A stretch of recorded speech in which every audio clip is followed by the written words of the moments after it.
శివభక్తి ఛానల్కి స్వాగతం. మనిషి జీవితం గురించి కొంచెం తెలుసుకున్నాము కదా మనము మొదటి వీడియోలో. ఇంకా కొద్దిగా తెలుసుకుందామని ఈ వీడియో షేర్ చేస్తున్నానండి. ఇప్పుడు మనము పెద్దల గురించి, మన తల్లిదండ్రుల గురించి కొద్దిగా తెలుసుకుందామా. మొదటిలో పాతకాలంలో పెద్దలు చదువు అనేది చాలా తక్కువ కదండి. పాతకాలంలో పిల్లలు బడికి వెళ్తానన్నా అంటే వాళ్ళ తల్లిదండ్రులు అయిన వారు, ఎందుకురా బడికి, నువ్వు చదువుకొని ఎవరిని ఉద్ధరించడము అవసరం లేదు, నోరు మూసుకొని ఇంటిలో ఏదైనా ఒక పని నేర్చుకోమని పిల్లలకు తన వయసుకు తగ్గ పని నేర్పించేవారట. వాళ్ళ పెద్దలు అయినాక వ్యవసాయానికి పంపేవారు. పిల్లలు అందరూ వ్యవసాయం చేసి, పెద్దలు కూడా వ్యవసాయం అందరూ గుంపుగా వెళ్ళి వ్యవసాయం చేసి, వ్యవసాయం అంటే 6 నెలలు కష్టపడేవారు. ఇంకా 6 నెలలు పండిన పసలు తింటూ హాయిగా ఇంటిలోనే గడిపేవారండి. మిగిలిన ధాన్యాలు అమ్మేసి డబ్బులు ఖర్చుకు పెట్టుకుండేవారు. అప్పుడు అందరూ ఇంటిలో గుంపుగా సంతోషంగా ఉండేవారు. ఎందుకంటే అందరూ వ్యవసాయమే చేసేవారు కదా. అప్పుడు ఇంటిలో ఒక్కరు ఎవరన్నా పెద్దవారే సంసారాన్ని నడిపేవారు. వారు చెప్పినట్టే ఇంట్లో ఉన్న వాళ్ళందరూ వినేవారు. అప్పుడు చదువు లేకున్నా సంస్కారం అనేది ప్రతి ఒక్కరికి ఉండేదండి. అత్తమామలు అంటే కోడళ్ళకు భయం ఉండేది. అత్త వస్తూ ఉందంటే భయపడేది కోడలు. ఇప్పుడు చదువు ఉంది, సంస్కారం కూలిపోయింది. ఎందుకంటే ఇప్పుడు కోడళ్ళు చదివి ఉండేవాళ్ళే, కోడళ్ళు తల్లిదండ్రులు చదివి ఉండే వాళ్ళే గనక. ఇప్పుడు అందరూ చదువు ఉండే కనుక సంస్కారం లేదు. తన తల్లికి సంస్కారం ఉంటే ఆమె కన్న ఆడపిల్లకి సంస్కారము నేర్పించిండేది కదా. ఆమెకే లేనప్పుడు ఈ పిల్లకి ఎక్కడి నుంచి వస్తుంది సంస్కారము? పాపం. సంసారము అల్లుడు అనేవాడు కూడా అత్తమామల వాడి దగ్గరే ఉన్న కాళ్ళ మీద కాళ్ళు వేసుకొని కూర్చుండేవాడంట ఇప్పుడు.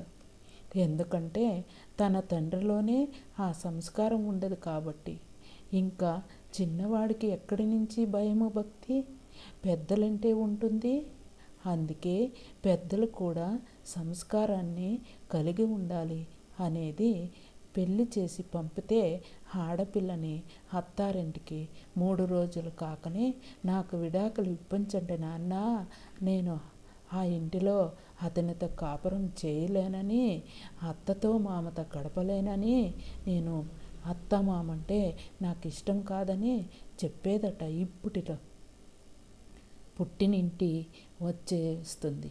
ఎందుకంటే ఆ ఇంటి కట్టుబాట్లు వేరే ఉంటాయి, పుట్టింటి కట్టుబాట్లే వేరే ఉంటాయి. అవి నిదానంగా సర్దుకుపోవాలి. ఎందుకంటే ఆ ఓపిక ఈ ఆడపిల్లకి ఇప్పుడు ఎలా ఉండాది? ఆ సంస్కారం నేర్పిండరు కదా ఇప్పుడు.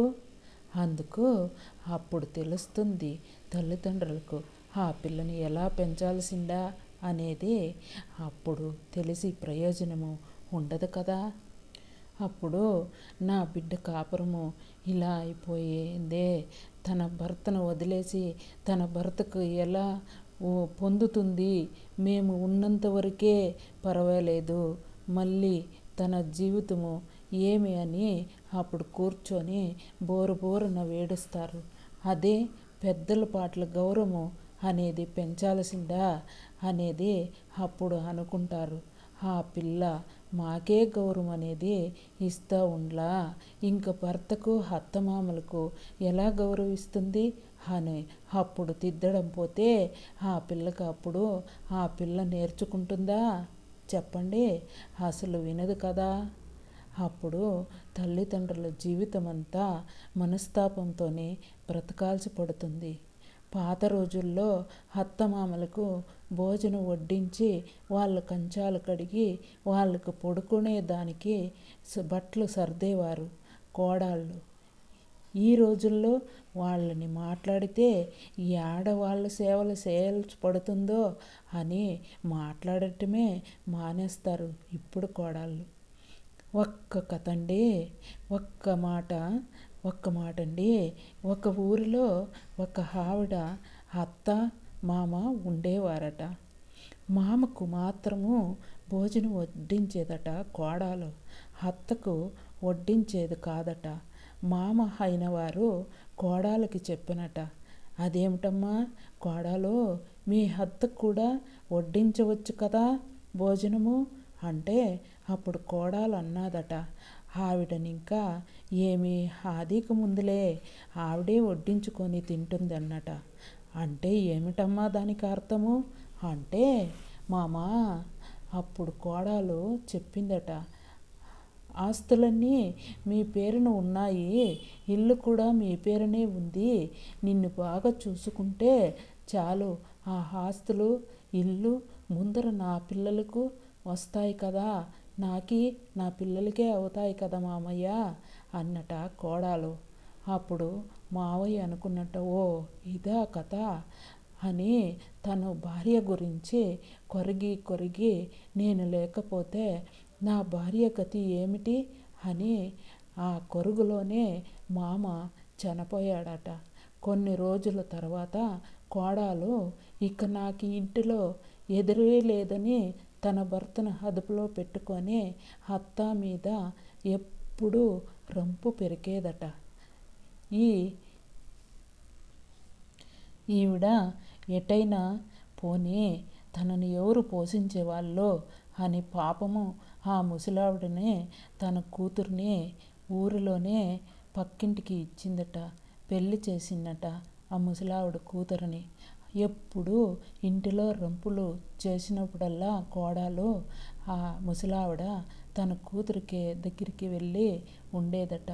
ఇలా ఎన్ని రోజులు ఉండేది అని ఒక్కసారి రంపు జరిగితే, ఈసారి నేను కూతురు దగ్గరికి వెళ్ళకూడదు, తనకు పాపం అవమానము జరుగుతుంది, నేను ఎప్పుడూ ఇలా వెళితే అల్లుడు ఏమనుకుంటాడో ఏమో అని ఒక నీళ్ళ బావిలో పడడానికి వెళ్ళిందట.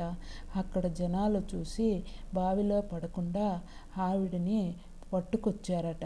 అది చూసి కోడలు ఇంకా ఆగ్రహాలైపోయిందంట.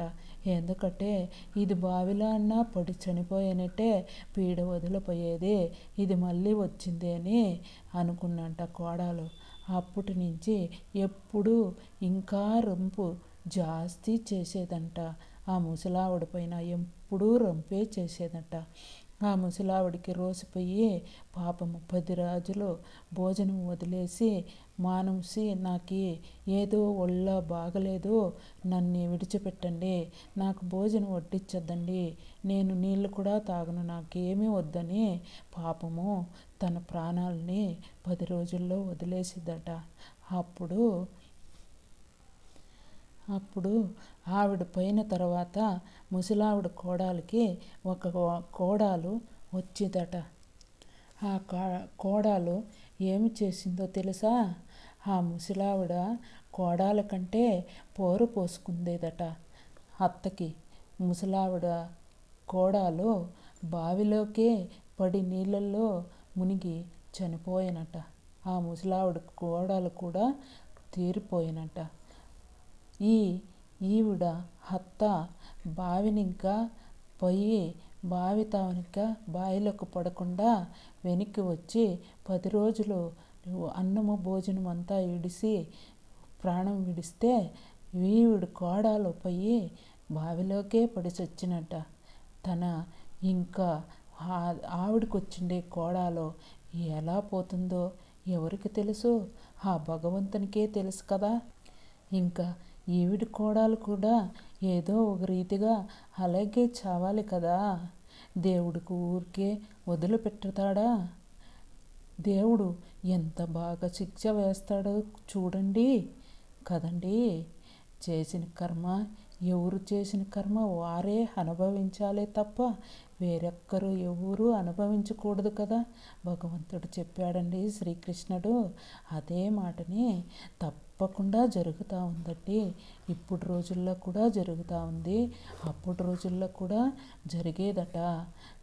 వారు చేసిన కర్మ వారే అనుభవించాలి, వేరొక్కరు ఎవరు అనుభవించకూడదు. అందుకే మనము మంచిగా భక్తిగా పెద్దలను చూస్తే మమ్మల్ని మన పిల్లలు కూడా మంచిగా భక్తిగా చూస్తారండి. మనము తల్లిదండ్రులని ఎంత గౌరవిస్తామో మన పిల్లలు కూడా మనల్ని అంతే గౌరవిస్తారండి. మన అత్తమామల్ని మనం ఎంత గౌరవంగా చూస్తామో అదే మన కోడళ్ళు కూడా మమ్మల్ని కూడా అంతే గౌరవంగా చూస్తాడండి.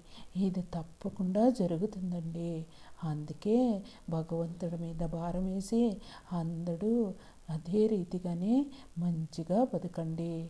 మంచిగా ఉంటే భగవంతుడు ఎప్పుడు కూడా చెయ్యి వదిలిపెట్టడండి. భగవంతుడు ఎప్పుడూ మనకి కాపలా ఉంటాడు. మనము చెడు చేయకుండా మంచిగానే బ్రతకదామండి.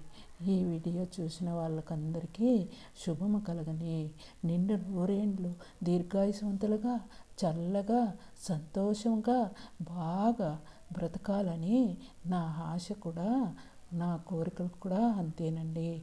భగవంతుడు మీకందరికీ ఆయుష్నిచ్చి ఆరోగ్యాన్నిచ్చి బాగా చూస్తాడు. చల్లగా ఉండండి, సంతోషంగా ఉండండి. దీర్ఘాయుష్మాన్ భవ.